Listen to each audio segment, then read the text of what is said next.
gobyerno. Number 4, hanggang dumating ang pagkakataon, lumapit sa amin ang isang kaibigan na si Voltaire Claveria at inalok kaming magkaroon ng proyekto sa national level gamit ang aming lisensya. Number 5, ipinakilala niya ang sarili niya na nagtatrabaho para sa isang congressman at nangakong kapag nagbigay kami ng pera ay makakakuha kami ng proyekto.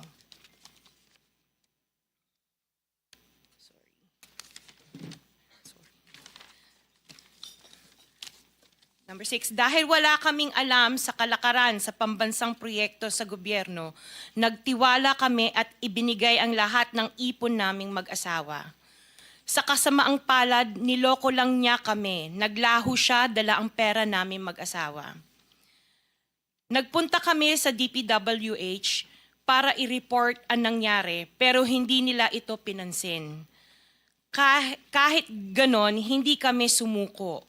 Gusto ko pa rin gawin ng tama ang negosyo, kaya patuloy kaming sumasali sa mga biddings sa gobyerno.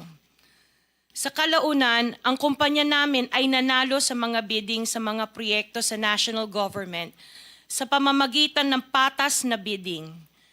Ibinuhos namin ang lahat ng aming pagsisikap para maipakita ang kakayahan ng aming kumpanya na mayroong maayos na paggagawa, dekalidad na resulta, at natatapos sa tamang oras.